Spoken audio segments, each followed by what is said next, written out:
क्या है समर की चुप्पी का राज। आज इस चीज पे बात करेंगे दोस्तों। क्यों समर चुपचाप डिम्पी के पीछे पीछे चला गया ऊपर।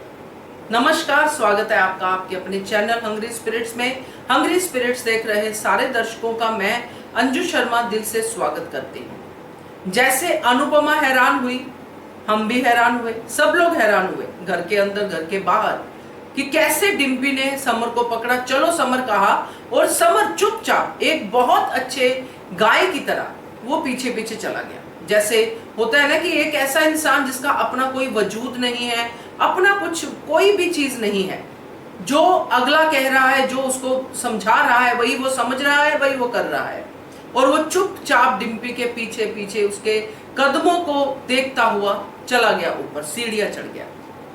मैंने कल भी आपको कहा था कि हम आज यानी कि आज के दिन डिस्कस करेंगे इसके ऊपर कि क्या है समर की चुप्पी का राज। तो इसके ऊपर मैंने इसीलिए कल थोड़ा सा जिक्र छेड़ा था ताकि आपके व्यूज भी मैं इसमें थोड़े से देख पाऊं कि आप क्या सोचते हो इसके बारे में। क्योंकि समर जैसा कैरेक्टर अब इस मूवमेंट पे इतना चुप हो जाता है तो इसके पीछे कारण डिस्कस करना बड़ा ही जरूरी हो जाता है दोस्तों। क्योंकि समर का ये रूप पहले कभी किसी भी जगह नहीं देखा है। तो चलिए बात करते हैं। पहले वही निवेदन, जिन्होंने अभी तक चैनल को सब्सक्राइब नहीं किया है कृपया कर लीजिए, साथ में दोस्तों बेल आइकन दबाइएगा ताकि आपको हमारे वीडियोस के नोटिफिकेशन मिलते रहें। समर, जिसको मम्मास बॉय भी कहा जाता था, जो अनुपमा की हर बात मानता था, अनुपमा के हर दुख में उसके साथ रहा, आज समर बदल गया। बड़ा ही आसान होता है, हम सब करते हैं कि जब कोई इंसान बदलाव लेके आता है अपने जीवन में और रिएक्ट करता है उस बदलाव को, चाहे चुप्पी से करे चाहे बोल के करे, हम उसके ऊपर जजमेंट देना शुरू कर देते हैं। मैं भी, हम सब, मैं अपने आप को उसमें से निकाल नहीं रही हूं, मैं उसमें अपने आप को शामिल कर रही हूं। मगर जब हम जजमेंट देते हैं तब क्या हम उसके फ्लैशबैक के बारे में, उसके प्रेजेंट के बारे में, या जो हमें नहीं पता उसको जानने के बारे में सोचते हैं? नहीं सोचते हैं दोस्तों। सोचना चाहिए, क्योंकि जैसे रोमिल की बात हो रही थी, अनुपमा ने कहा आज कि रोमिल ऐसा है तो क्यों है, तो अनुपमा समर के बारे में भी सोचेगी कि समर ने ऐसा किया तो क्यों किया, क्योंकि वो खुद हैरान है। तो इन सब से पहले हम भी थोड़ी सी इस पे डिस्कशन करते हैं। मैं आपसे एक कमेंट शेयर करूंगी जो हमारे ही एक व्यूअर ने भेजा है, और मंजू उनका नाम है, उनका कमेंट है, उसको मैं पढ़ती हूँ कि उनका इसके बारे में क्या पॉइंट ऑफ व्यू है। तो मंजू जी लिखते हैं दोस्तों, अंजू जी, जिसे हम पत्नी भक्त कह रहे हैं, अगर आप समर की लाइफ को देखें तो पता चलेगा कि बचपन में वनराज बा उसे हमेशा कोसते रहे, लूजर नचनिया कहते रहे। तब अनुपमा थी उसे इमोशनल सपोर्ट देने के लिए। वो खुद ना तो फाइनेंशियली स्ट्रांग थी, बिंदी का पत्ता लेने के लिए भी भाई को देखना पड़ता था, तो बच्चे को प्यार के सिवाय कुछ नहीं दे पाई। मेंटली भी स्ट्रांग नहीं थी, वनराज बा से डरती थी। तो जब नंदनी आई, प्यार का भूखा नंदनी की तरफ खिंच गया, बदकिस्मती से वो भी चली गई। अनुपमा का तलाक हो गया, अनुज आ गया, समर अकेला पड़ गया।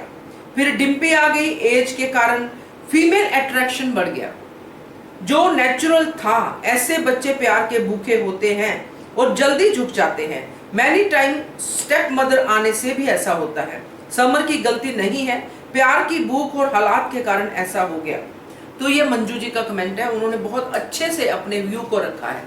तो ये रखना जरूरी था दोस्तों, क्योंकि मैं चाहती हूँ आप लोगों के व्यूज भी बीच बीच में शामिल होते रहे।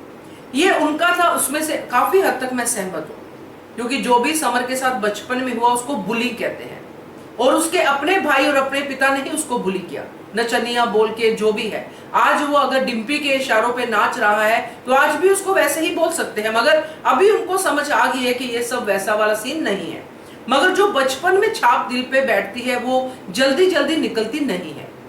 तो एक तो जो मंजू जी ने लिखा है उसमें से कुछ कारण सही है, जिसमें से कि उसको बचपन से डर सा बैठ गया है, जो भी है वो चुप रहा, उसने बोला नहीं कुछ भी, क्योंकि अनुपमा भी पहले ऐसा ही करती थी। उसने अपनी मां को, डरी हुई मां को देखा है, और अनुपमा को वो हमेशा से ही सपोर्ट करता आया है, और जब जरूरत हुई उसने अपने घर को सपोर्ट किया। जब कोई मेंबर कमाता नहीं था तो समर ने उस समय कमाई करके घर को चलाया। मैं आपको समर के पॉइंट ऑफ व्यू के बारे में बता रही हूं। मैं समर को सही या गलत नहीं ठहरा रही हूं, मैं सिर्फ उसकी चुप्पी का कारण बताने की कोशिश कर रही हूं। तो यहां पे समर, जब ऐसी बातें होती हैं घरों में, क्योंकि हर इंसान अपने बारे में ज्यादा सोचता है कि मैंने क्या किया। आज तोशु भाई, अपने बापूजी, सब लोग मेरे खिलाफ बोल रहे हैं, काव्या, सब लोग मेरे खिलाफ बोल रहे हैं। तो ये सब, एक भी इंसान ये नहीं कह रहा कि समर ने इस घर के लिए किया क्या है। आज जो भी डिम्पी बोल रही है वो डिम्पी का पॉइंट ऑफ व्यू है, डिम्पी का पॉइंट ऑफ व्यू डिम्पी के साथ है। मगर मैं तो इस घर का बेटा हूं, मेरे बारे में कोई क्यों नहीं बोल रहा। सिर्फ एक बार कह के कि समर तुम चुप क्यों हो, इसका मतलब यह है कि वनराज ये कहना चाहता है कि अपनी बीवी को चुप करवा समर, तुम क्यों चुप हो, तुम क्यों नहीं बोलते। तो जो बातें डिम्पी बोल रही है वो तो समर जिंदगी में कभी नहीं बोल सकता। समर को सिर्फ इस समय यह लग रहा है कि डिम्पी जो कर रही है, मेरे घर वाले डिम्पी के जरिए ही मुझे देख रहे हैं। जो चीज समर फील कर रहा है, मैं उसकी बात कर रही हूं। समर ने अपनी जिंदगी में जितना भी कुछ किया है, जो भी कुछ किया है, परिवार के लिए ही किया है। ये आप सब लोग जानते हैं, सब लोग समझते हैं इस बात को, क्योंकि समर जैसा इंसान जिसने अपने परिवार को हमेशा जोड़ने की बात की, उसने अनुपमा अनुज को भी जोड़ने की बात की, आज वो ऐसा क्यों हो गया। जैसे कि मंजू ने भी कहा कि एक टाइम पे एज की भी जरूरत होती है एक फीमेल पार्टनर को लेके, और उस समय डिम्पी जिस तरह समर की लाइफ में आई और अब ये लाइफ को आगे बढ़ाना चाहता है, मगर हालात ऐसे नहीं है। उन हालातों में समर ना तो डिम्पी के खिलाफ बोल पा रहा है, ना ही अपने घर वालों के खिलाफ। अनुपमा आज नहीं तो कल इस बात को समझेगी जरूर, क्योंकि वो समर को अच्छे से जानती है। दूसरी चीज, ये एक कारण हो गया जो समर का है, जो पास्ट को लेके है, जिसकी वजह से समर चुप रहा, क्योंकि वो अपने ही घर वालों को देख के हैरान है कि मुझे अलग कर दिया इतनी जल्दी, क्योंकि डिम्पी बोले जा रही तो मुझे भी अलग कर दिया। उसको ये शॉक लगा हुआ है। आप समझ रहे हो मेरी बात, क्योंकि ये वन साइडेड स्टोरी में जब हम जीना शुरू करते हैं तब ये समस्याएं आती ही हैं। इन सब चीजों को ऐसे हैंडल नहीं करना होता है। हाँ, बच्चों को सीख सिखानी होती है और वो सीख सिखाई है और उसके परिणाम भी होते हैं, और वो ये है कि समर चुप है। समर को इस समय बहुत सारे ट्रॉमा आ रहे हैं दोस्तों, अंदर अंदर अगर उसके बारे में हम बात करें तो बहुत सारे ट्रॉमास आ रहे हैं, क्योंकि अंदर से तो वो सेंसिटिव ही है। तो ये तो हो गया एक पार्ट जो घर वालों से रिलेटेड है। दूसरा पार्ट है डिम्पी से रिलेटेड, क्योंकि समर डिम्पी की नेचर समझ चुका है। आज अगर डिम्पी घर वालों को सुना रही है तो कल समर को भी सुनाएगी, क्योंकि ये फैसला डिम्पी ने सोचा भी नहीं था कि जो अनुपमा है इतना बड़ा फैसला कर देगी। उसको तो लगा था कि मुझे मना लेंगे, कर लेंगे, मैं अपनी शर्तों पे अपनी चीजों को करवा लूंगी, मगर अनुपमा ने सब कुछ अलग कर दिया तो डिम्पी को भी शौक लगा।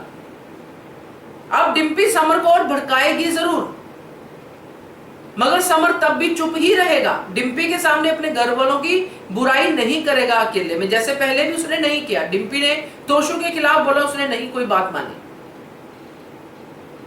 मगर जब डिम्पी की चरम सीमा होगी तब समर उसको जरूर ये कहेगा कि ये जितना भी कुछ बवाल हुआ है ये सारे फैसले तुम्हारे हैं, मेरे नहीं। मैं वहां पे चुप रहा, उसको तुमने मेरी हां समझा, तुम्हारी गलती है। तुमने मुझे बोलने का मौका नहीं दिया, तुमने मुझे एक बार भी नहीं पूछा बोलने से पहले कि अलग होना है, बंटवारा चाहिए, मुझसे पूछा। क्योंकि यहां पे अगर अनुपमा ने पत्नी धर्म निभाया है तो यहां समर पति धर्म निभा रहा है, क्योंकि ऐसे ही शिक्षा उसको शायद घर से मिली है। तो ये कुछ पॉइंट्स है जिसकी वजह से मुझे लगता है समर चुप है, क्योंकि यही समर जब बोलेगा तो एक एक को उधेड़ के रखेगा, अपनी मां से लेके अपनी बहन तक सबको उधेड़ के रखेगा, और डिम्पी को सबसे पहले। कि मैं जो समर बीच में खड़ा था, जिसके बारे में बात हो रही थी, मुझे जो है जिस तरह जलील किया जा रहा था, कहां बोलता मैं, कैसे बोलता, अगर मैं एक लाइन बोलता तो वो अगर मैं आप लोगों को बोलता तो सब लोग मेरे पे चढ़ते कि अपनी पत्नी को कुछ नहीं कह रहा, और अगर मैं पत्नी को बोलता तो पत्नी सबके सामने मुझे जलील कर देती, मेरी औकात मुझे दिखा देती। तो ये बहुत सारे पॉइंट्स निकलते हैं दोस्तों समर की चुप्पी के पीछे। क्योंकि अगर मैं इसी हिसाब से घर के माहौल के हिसाब से, या नॉर्मली हम रियल लाइफ में जब घर में देखते हैं तो तैश में, गुस्से में बहुत कुछ होता है। कुछ लोग फैमिली में तीली जला के भी रिश्ते जला देते हैं कि ये रहा रिश्ता खत्म। जैसे अनुपमा ने कहा बाहर निकलते हुए कि रिश्ते टूटते हैं, मन से रिलेटेड होते हैं, जुड़ भी जाते हैं। कोई कांच नहीं है, टूटा तो नहीं जुड़ेगा, तो वापस जुड़ेंगे, ये भी वापस जुड़ेंगे।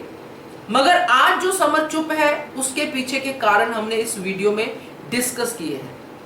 आपका भी कोई टेक होगा इसके बारे में तो आप भी बताइएगा, क्योंकि एकदम से किसी अच्छे इंसान को रिजेक्ट कर देना भी बहुत बड़ी गलती होती है। मैंने अपनी गलती सुधारना शुरू कर दिया है। हाँ, आगे भी ऐसे सीन्स आएंगे जिसमें कि रिएक्शन बनेगा, हम भी रिएक्शन देंगे कि समर ने ऐसा क्यों किया, डिम्पी का साथ क्यों दिया, वो सब रिएक्शन चलेंगे। मगर उसके बावजूद हम लोग इसको जरूर मंथन करेंगे कि ये है क्या, क्यों है, क्योंकि भावनात्मक तरीके में भी सोचना बनता है। क्या कहते हो आप इसके बारे में कमेंट कीजिएगा। देखते रहिए channel hungry spirits. Thank you so much. Subscribe to our channel by clicking the subscribe button. Click the bell button and enjoy the latest uploads from our channel.